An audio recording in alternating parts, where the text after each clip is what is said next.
Hello, SAC fans. I'm Commissioner Patrick Britz, and welcome to this week's SACcast. The first week of conference play in football saw Catawba travel to Jefferson City and defeat Carson-Newman 14-7. Wingate handled Brevard 37-0.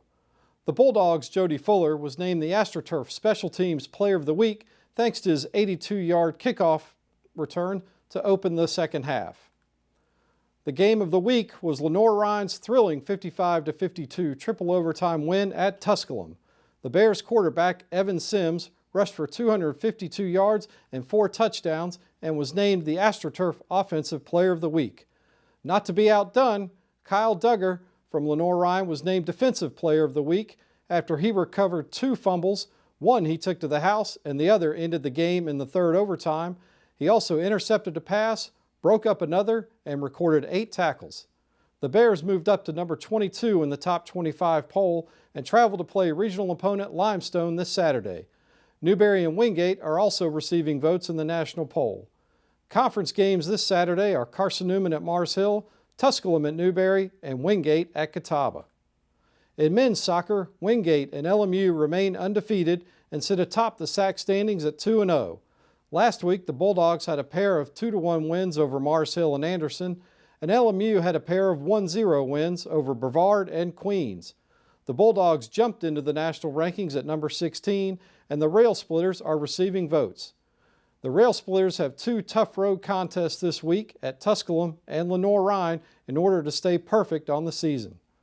Tusculum's goalkeeper Jorge Alvarez earned AstroTurf Player of the Week honors after posting a pair of shutouts for the Pioneers last week.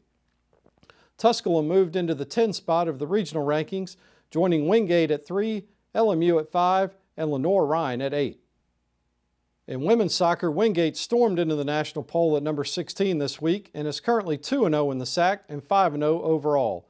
The Bulldogs defeated Mars Hill 4-0 and handed Anderson its first loss of the year last week.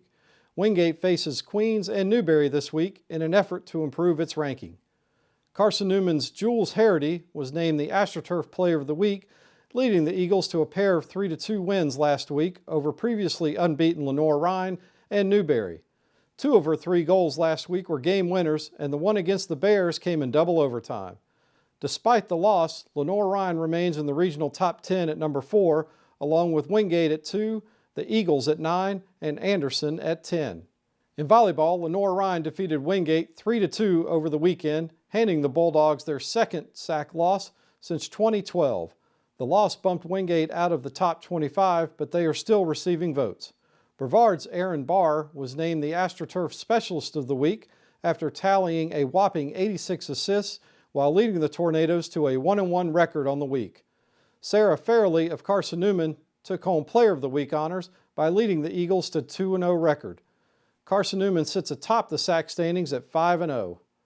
This weekend, Mars Hill, Newberry, Anderson, Carson-Newman, Catawba, and LMU all host matches. In men's cross country last weekend, Yannick Stube from Queens finished 3rd among Division II runners and 9th overall at the Winthrop Invitational and was named the AstroTurf Runner of the Week. Stube's effort helped the Royals to a first-place team finish and kept them at number 2 in the coaches' regional poll. Joining Queens in the regional poll are Mars Hill at number 5, LMU at number 8, and Anderson at 9. In women's cross-country action, Katie Bird from Queens won the Winthrop Invitational for Division II runners and finished 3rd overall. Bird's 5K time of 18 minutes and 31 seconds earned her AstroTurf Runner of the Week and helped the Royals remain 3rd in this week's regional poll. Also ranked this week are Wingate at 4, Anderson 5th, and LMU at number 10. Most SAC men's and women's teams will compete in the Bulldog Stampede at Wingate this weekend in a preview of the NCAA regional meet.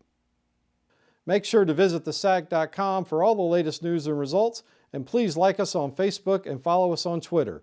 And remember to tweet us using the hashtag SACcast and give us your feedback.